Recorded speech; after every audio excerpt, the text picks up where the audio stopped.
আসসালামু আলাইকুম প্রিয় শিক্ষার্থীরা, আশা করি তোমরা সবাই ভালো আছো। আমি এস.এম. ইবনুল হুসাইন, সহকারী শিক্ষক ইংরেজি, police lines school and college Bogura.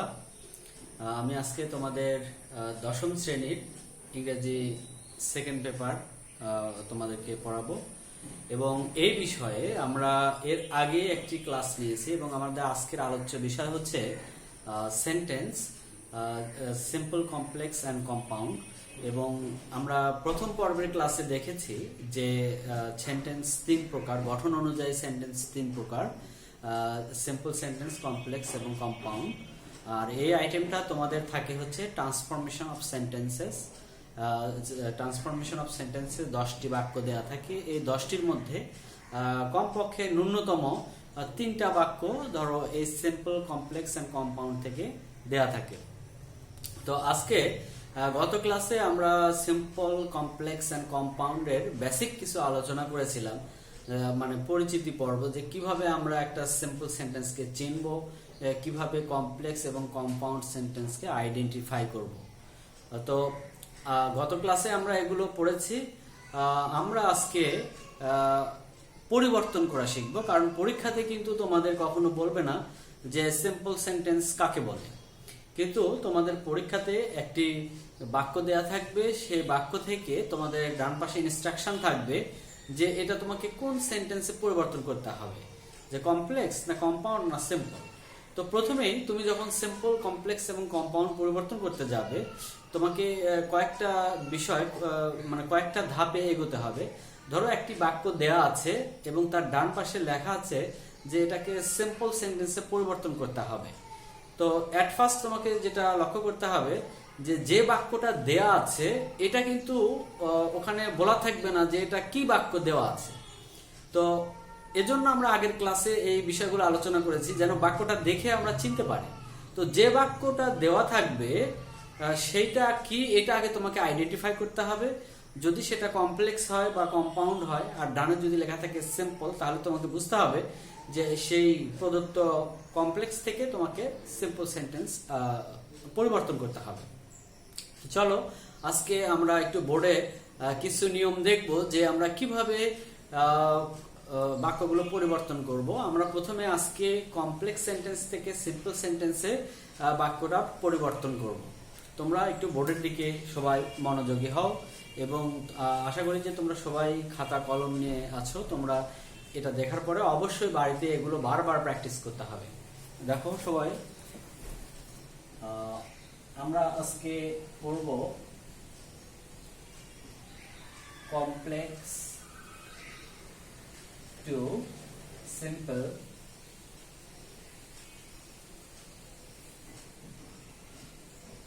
দেখো কমপ্লেক্স বাক্য থেকে আমরা কিভাবে সিম্পল সেন্টেন্সে পরিবর্তন করব।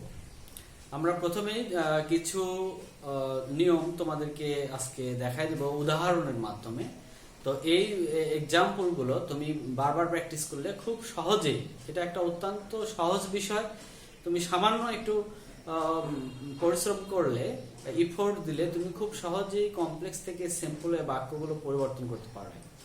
দেখো আমরা প্রথমেই দেখব 1 নাম্বার নিয়ম, যে আমরা কিভাবে কমপ্লেক্স থেকে সিম্পল করব। তো সাধারণত আমরা জানি কমপ্লেক্স সেন্টেন্স সাবঅর্ডিনেট ক্লজ দিয়ে শুরু হয়। তো একটা কমপ্লেক্স সেন্টেন্স বিভিন্ন ভাবে শুরু হতে পারে। তো যদি কমপ্লেক্স সেন্টেন্সটা অ্যাজ, সিন্স অথবা when দ্বারা থাকে, অ্যাসেন্স when দ্বারা থাকে, অ্যাসেন্স when যুক্ত কমপ্লেক্স বাক্য এবং দুইটি ক্লজের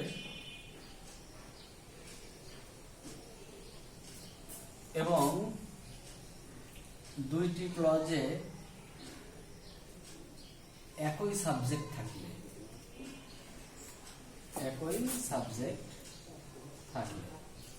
দেখো আমরা একটা উদাহরণ দেব। প্রথমে আমি যে নিয়মটা লিখেছি এটা শুধু নিয়ম দেখে হয়তো তুমি বুঝতে পারবে না। আমরা উদাহরণটা দিলে তুমি বাক্যটা পরিষ্কার হয়ে যাবে। দেখো, as he was ill, he could not go to school. দেখো, এটা একটা কমপ্লেক্স বাক্য আমরা বোর্ডে লিখেছি এবং এটাকে আমরা সিম্পলে পরিবর্তন করব। এখন দেখো, আমরা ক্লজের নিয়মটাতে লিখেছি যে যদি কোনো বাক্য as, since, when এই তিনটার যে কোনো একটা দিয়ে শুরু হয়, তো আমরা এখানে দেখতে পাচ্ছি যে এখানে as দ্বারা বাক্যটা শুরু হয়েছে। আর একটা শর্ত দেখেছি যে দুইটি ক্লজে যদি একই সাবজেক্ট থাকে, আমরা জানি যে কমপ্লেক্স সেন্টেন্সে ন্যূনতম দুইটা ক্লজ থাকবে, একটি সাবঅর্ডিনেট ক্লজ এবং একটি প্রিন্সিপাল ক্লজ। তো এই দুইটা ক্লজেরই দেখো সাবজেক্টটা একই, এখানেও প্রিন্সিপাল ক্লজের সাবজেক্ট হি, এখানে সাবঅর্ডিনেট ক্লজের সাবজেক্ট হি। তো এই হচ্ছে আমাদের বিষয়। যখন এরকম বাক্য দেওয়া থাকবে যে দুইটা ক্লজের সাবজেক্ট এক, তখন আমরা কিভাবে পড়ব? তখন খুবই সহজ। এই সাবঅর্ডিনেট ক্লজের যে ভার্বটা এখানে থাকবে সেই ভার্বের সাথে আমাদেরকে সেই ভার্বের বেস ফর্মের সাথে আইএনজি যুক্ত করতে হবে। দেখো, আমরা জানি যে ওয়াজ এর বেস ফর্মটা হচ্ছে বি, তার সাথে আমরা আইএনজি যোগ করলাম বিং, ইল দিয়ে একটা কমা দিতে হবে, অবশ্যই একটা কমা দিতে হবে। আর এই যে অ্যাজ, এই অ্যাজটা তখন উঠে যাবে আর দুইটা ক্লজের সাবজেক্ট যে হি আছে এই দুইটার পরিবর্তে আমাদের একটা লিখতে হবে। তো আমরা লিখে ফেললাম being ill, he could not go to school. যে অসুস্থ হওয়ায় সে স্কুলে যেতে পারেনি। দেখো, দুইটা বাক্যের অর্থের কেমন পার্থক্য ঘটে, যে একটা বাক্য যখন কমপ্লেক্সে থাকে তখন কেমন হয় অর্থ, আর যখন সিম্পল হয়ে যায় তখন বাক্যটার অর্থ কেমন হয়। গঠনগত কারণে সামান্য একটু অর্থের ভিন্নতা আসে, কিন্তু মূল ভাবার্থক অর্থটা ঠিকই থাকে। প্রথম বাক্যটার অর্থ ছিল যেহেতু সে অসুস্থ ছিল সেহেতু সে স্কুলে যেতে পারেনি। এটাকে সিম্পল করলে আমাদের দাঁড়িয়েছে যে অসুস্থ হওয়ায় সে স্কুলে যেতে পারেনি, তার মানে অর্থটা একই থাকে। তো এই বাক্যটাকে আরেকভাবে সিম্পল করা যায়, তবে এটাকে আমরা কোনো গ্রামারিয়ান বলেছে এটা একটা এটা ওল্ড নিয়ম। তো আমি যেটা লিখেছি এটা হচ্ছে মডার্ন ইংলিশ, যে বিং ইল। যদি আমরা আরেকটা নিয়মে করি তাহলে এইটাকে আমরা বিকজ অফ দিয়ে করতে পারি। দেখো, বিকজ অফ এই ক্ষেত্রে একটু জটিল মনে হতে পারে। যখন তুমি বিকজ অফ দিয়ে করবে তখন এই সাবজেক্টের পজিটিভ ফর্ম তোমাকে লিখতে হবে, হি এর পজিটিভ ফর্ম হিজ। তাহলে because of his being ill, তার অসুস্থ হওয়ার কারণে, তারপরে he could not go to school. তো এইভাবে তুমি করতে পারো। আবার এই নিয়মে আরেকটা জিনিস করা যায়, যে এই যে এইখানে বিকজ অফ হিজ বিং, আমরা এই বি ভার্বের পরিবর্তে বিং দিয়েছি। তুমি যদি এই যে এখানে বি ভার্বের পরে যে অ্যাডজেক্টিভটা থাকে এই অ্যাডজেক্টিভের যদি নাউন তোমার জানা থাকে তাহলে সেই ক্ষেত্রে তুমি বিংটা না দিলেও হবে। যদি এইভাবে দেখো যে because of his illness, because of his illness, ইলের নাউনটা হচ্ছে ইলনেস। তো যখন আমরা নাউন দিয়ে করব তখন বিং না দিলেও হবে, কিন্তু সব শব্দের নাউন অনেক সময় আমাদের জানা থাকে না নাউন ফর্মটা, এজন্য বিং ব্যবহার করলে আমরা অ্যাডজেক্টিভ যেটা আছে সেটাই দিতে পারি। তো বিকজ অফ দিয়ে অনেকের কাছে একটু জটিল মনে হতে পারে, তবে তুমি আগের নিয়মে করলে একটু সহজ মনে হবে। সেটা হচ্ছে being ill, he could not go to school. তো এইটা হচ্ছে আমাদের 1 নাম্বার নিয়ম, যে সিন্স হোয়েন যুক্ত বাক্যে দুইটি ক্লজের সাবজেক্ট একই হলে। এখন আমরা আরেকটা জিনিস শিখবো, আরেকটা দ্বিতীয় নিয়ম, রুল নাম্বার 2 শিখবো। কারণ হচ্ছে প্রশ্নে তো সবসময় দুইটা ক্লজের সাবজেক্ট একই নাও থাকতে পারে। তো একই যদি নাও থাকে তাহলে আমরা তখন কিভাবে বাক্যটা পরিবর্তন করব, এটা এখন আমরা দেখব। দেখো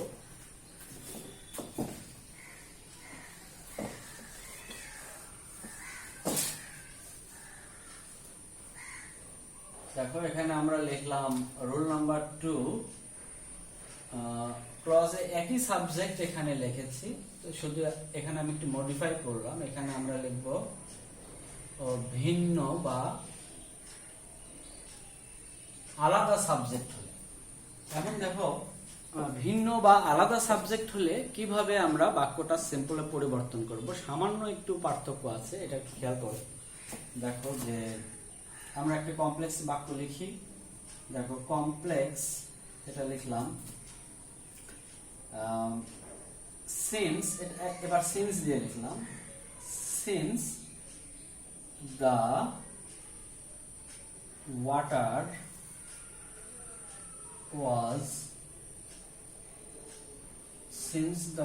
was salty, we could not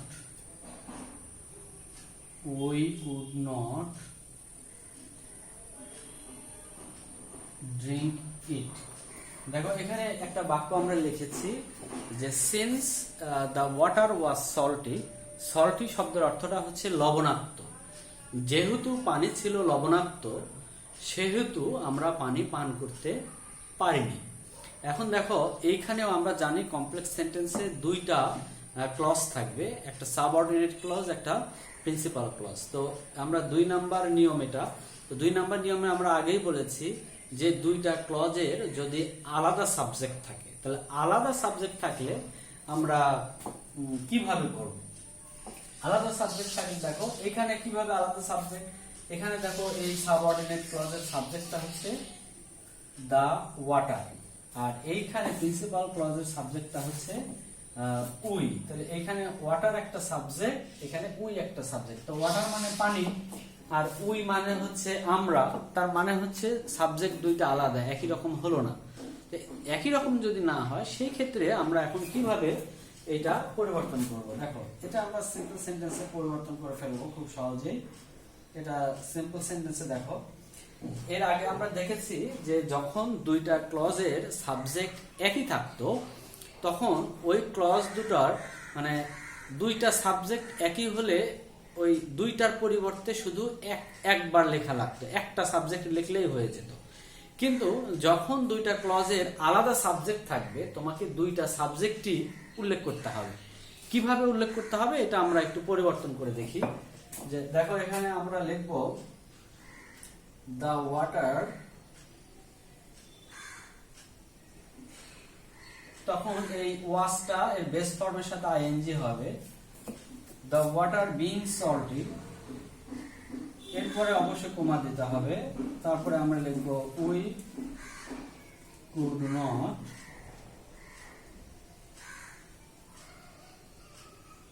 drink it, আমরা এটা পান করতে পারিনি। এইটা দেখো এইখানে দেখো দি ওয়াটার আছে, এখানেও উই আছে, কিন্তু আমরা আগের বাক্যে দুইটা হি ছিল, দুইটা হির পরিবর্তে আমরা একটা শুধু হি লিখেছিলাম প্রোনাউন, কিন্তু এইখানে দেখো দুইটা সাবজেক্টে আমরা উল্লেখ করেছি।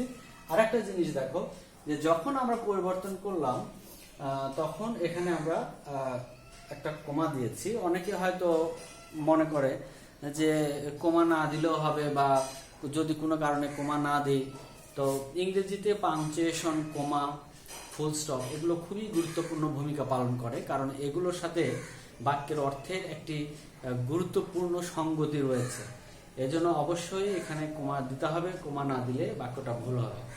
তো এইগুলো হচ্ছে আমাদের 2 নাম্বার নিয়ম, এস সিন্স ওয়েন যুক্ত বাক্যে দুইটা আলাদা সাবজেক্ট হলে। এবার আমরা 3 নাম্বার নিয়ম দেখব যে কিভাবে আমরা কমপ্লেক্স থেকে সিম্পল সেন্টেন্সে পরিবর্তন করব। একটু দেখো সবাই।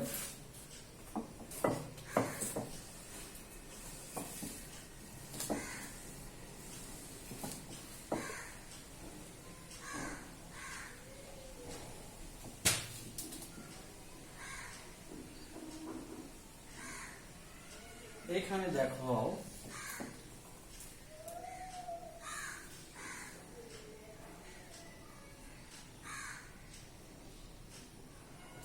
একই সাবজেক্ট থাকলে এবং সাবঅর্ডিনেট ক্লজে মেইন ভার্ব থাকলে, মেইন ভার্ব মানে হচ্ছে এখানে প্রিন্সিপাল ভার্বকে বোঝানো হয়েছে, আর এই মেইন ভার্বটা অবশ্যই হবে অ্যাকশন ভার্ব। এখন অনেকের মনে প্রশ্ন জাগতে পারে যে অ্যাকশন ভার্বটা কি, এইটা তো আগে শুনিনি, তো বা অনেকে শুনে থাকতে পারো। তো আমরা এখন বলতেছি যে ইংরেজিতে বিভিন্ন ধরনের ভার্ব রয়েছে এবং এদের বিভিন্ন রকমের অর্থ আছে। যেমন বি ভার্বগুলো, বি ভার্বকে বলা হয় স্টেট অফ বিং, অর্থাৎ বি ভার্বটা কোনো কাজ সম্পাদন করে না, এটা কোনো কিছু অবস্থা বোঝায়। যেমন আমরা বলতে পারি যে দ্য ট্রেন ইজ রানিং, ট্রেনটি চলছে, চলন্ত অবস্থায় আছে, এরকম। আই অ্যাম এ স্টুডেন্ট, আমি একজন ছাত্র, তার মানে আমি এখন ছাত্র অবস্থায় আছি। তো এইখানে বি ভার্বটা ব্যবহার হয়েছে, কিন্তু বি ভার্বটা কোনো কাজ সম্পাদিত করেনি। কিন্তু যখনই আমি বলি যে আই রিড আ বুক, আমি একটি বই পড়ি, এই যে রিড ভার্বটা দেখো এখানে, এই রিড ভার্বটা একটা কাজ সম্পাদন করেছে।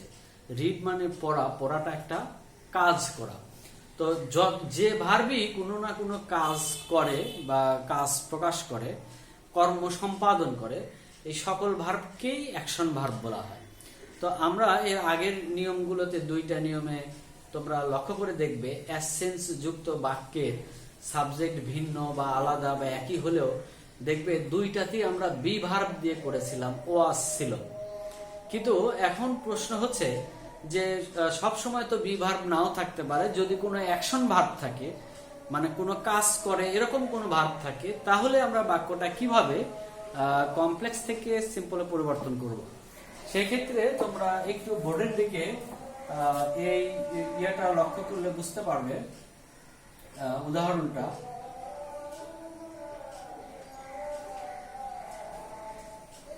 দেখো, এখানে কমপ্লেক্স আমি লিখেছি, এই উদাহরণটা খেয়াল করো।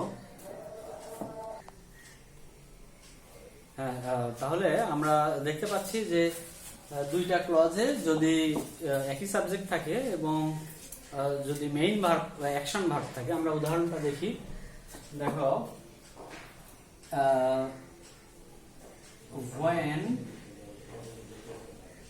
when he heard the news, যখন সে খবরটি শুনল, he began crying, যখন সে খবরটি শুনল তখন সে কাঁদতে শুরু করলো বা তখন সে কেঁদে ফেললো। এইখানে দেখো, আমরা আগের যে দুটা বাক্য প্র্যাকটিস করেছি বা নিয়ম লিখেছি, তো প্রত্যেকটাতে এখানে একটা বি ভার্ব ছিল, ওয়াজ অথবা এনিজ আর এগুলো ছিল। কিন্তু এইখানে দেখো একটা অ্যাকশন ভার্ব আছে, হার্ড। তোমরা জানো যে হেয়ার মানে শোনা, এই হেয়ার ভার্বটা যখন পাস্ট পার্টিসিপল হয়ে যায় বা পাস্ট ফর্ম হয়ে যায়, তখন এই হেয়ারের উচ্চারণটা হার্ড হয়, কখনোই হেয়ার্ড হবে না। তো অ্যাজ হি হার্ড, যখন সে heard the news, when he heard the news, যখন সে খবরটি শুনলো তখন সে কাঁদতে শুরু করলো। তো এইখানে এইটা হচ্ছে আমাদের অ্যাকশন ভার্ব। তো এই অ্যাকশন ভার্ব থাকলে আমরা সেই কিভাবে এটাকে সিম্পল করে ফেলবো। দেখো, এটা ওই কিছুটা বি ভার্বের মতোই সিম্পল করতে হবে। এখানে এই ওখানে যেমন আমরা বি ভার্বের সাথে আইএনজি যুক্ত করতাম, এইখানে এই যে অ্যাকশন ভার্বটা দেয়া থাকবে, যদি পাস্ট ফর্মে থাকে বা অন্য যে কোনো ফর্মে থাকে, তাহলে এই অ্যাকশন ভার্বের বেস ফর্মের সাথে আইএনজি যুক্ত করতে হবে। তো এই হার্ড এর বেস ফর্ম হচ্ছে হেয়ার, তো আমরা এই বেস ফর্মের সাথে যুক্ত করলাম, তাহলে হবে হিয়ারিং দ্য নিউজ, খবরটি শুনিয়া, হি বিগেন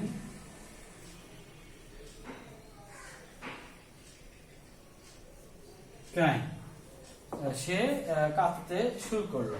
তো এইখানে দেখো শুধু আমরা ওই অ্যাকশন ভার্বের সাথে বেস ফর্মের সাথে আইএনজি যুক্ত করেছি, আর বাকি নিয়মগুলো কিন্তু আগের মতোই ছিল, যে সাবজেক্ট একই থাকলে দুইটা সাবজেক্টের পরিবর্তে আমরা একটা সাবজেক্ট লিখব। তো সেটা আমরা লিখেছি, শুধুমাত্র পরিবর্তন করেছি যে অ্যাকশন ভার্বের বেস ফর্মের সাথে আইএনজি যুক্ত করেছি। তো এটা হচ্ছে আমাদের সিম্পল কমপ্লেক্সের যে পরিবর্তন, সেই পরিবর্তনেরই আমরা নিয়ম শিখছি আজকে এই পার্ট 2 অর্থাৎ দ্বিতীয় পর্বের ক্লাসে। সেটা হচ্ছে যে কমপ্লেক্স থেকে সিম্পল। একটা জিনিস মনে রাখতে হবে, এটা আমি আগেও বলেছি, আজকে যে নিয়মটা লিখে দিয়েছি, অনেকে যদি মনে করে যে আমি এই শুধু নিয়মগুলো একদম চোখ বন্ধ করে মুখস্থ করব, তাহলে আমি সিম্পল কমপ্লেক্স শিখে যাব, এটা কিন্তু একেবারেই একটা ভুল ধারণা। তোমাকে একটা জিনিস মনে রাখতে হবে, এই নিয়মের আলোকে ধরো 3টা নিয়ম এখানে আমরা আলোচনা করলাম, এই 3টা নিয়ম অনুযায়ী ধরো তুমি কমপক্ষে 100-200 বাক্য প্র্যাকটিস করতে হবে। তুমি প্র্যাকটিস না করলে শুধু নিয়ম মুখস্থ করে কখনোই তুমি ইংরেজি শিখতে পারবে না, বা সিম্পল কমপ্লেক্সও শিখতে পারবে না, তোমার থট ডেভেলপমেন্ট হবে না। এজন্য তোমাদের কাছে যে জিনিসটা আমি অবশ্যই সাজেস্ট করব, সেটা হচ্ছে আজকে আমরা যে 3টা রুলস আলোচনা করলাম, এই 3টা রুলসের আলোকে তোমরা বাড়িতে এক্সারসাইজ বুক থেকে, যে তোমাদের যদি গ্রামার বইয়ে বা অন্য কোনো পাঠ সহকারী যে মানে সহায়ক যেগুলো বই, সেই সব বইয়ে যদি কোনো এক্সারসাইজ দেওয়া থাকে, এই নিয়মগুলো প্রয়োগ করে তুমি সেই এক্সারসাইজগুলো বারবার প্র্যাকটিস করবে, তাহলে তুমি দেখবে এটা তোমার কাছে একটা অটোমেটিক প্রসেসের মতো হয়ে যাবে। বাক্যটা তখন তোমাকে এরকম ভাবতে হবে না যে কোথায় অ্যাজ আছে, কখন দুইটা সাবজেক্ট এক হলো না আলাদা হলো। বারবার প্র্যাকটিস করার কারণে তুমি এরকম হ্যাবিট হয়ে যাবে যে এইগুলো তোমার কাছে বাক্যটা দেখা মাত্রই বাক্যটাই অটোমেটিক তোমাকে সিগন্যাল দেবে যে আমাকে এইভাবে পরিবর্তন করতে হবে। তো ঠিক আছে, আজকে মানে এই নিয়মটাই তুমি বারবার হচ্ছে প্র্যাকটিস করবে। তো এগুলো হচ্ছে সিম্পল কমপ্লেক্সের হচ্ছে মৌলিক আলোচনা। তো এই মৌলিক আলোচনাগুলো আজকে এই পার্ট 2 এর আমরা ক্লাসটা আজকে পর্যন্তই থাকবে, এবং সামনের যে ক্লাসগুলো হবে সেই ক্লাসগুলো অবশ্যই আমাদের এই নিয়মগুলোই, কারণ সিম্পল কমপ্লেক্সে আমাদের বেশ কিছু নিয়ম প্র্যাকটিস করতে হবে। শুধু এই 3টা নিয়ম পড়েই কিন্তু তুমি পরিপূর্ণতা আসবে না। এই কমপ্লেক্স থেকে সিম্পলের আমাদের বেশ কিছু নিয়ম পড়তে হবে। এজন্য এরপরে আমরা আরো বিভিন্ন পর্বে, যেমন এখন পার্ট 2 লিখেছি, এরপরে পার্ট 3, 4 আমরা নিয়মগুলোকে, সবগুলো বেসিক নিয়মকে কভার করার জন্য যতগুলো পর্বের দরকার হয় আমরা সেই ক্লাসগুলো করব, যেন তোমাদেরকে সিম্পল কমপ্লেক্স সম্পর্কে একটি পরিষ্কার ধারণা দিতে পারি। আশা করি যে তোমরা এই ক্লাস থেকে অনেক উপকৃত হবে যদি তোমরা এটা প্র্যাকটিস করো। তো আজকে আমাদের ক্লাসটা এ পর্যন্তই থাকবে, এবং বাকি অন্য একদিনে আমরা এই ক্লাসের তৃতীয় পর্ব নিয়ে আমরা তোমাদের সামনে আমি হাজির হব। তো সেই পর্যন্ত সবাই ভালো থাকো।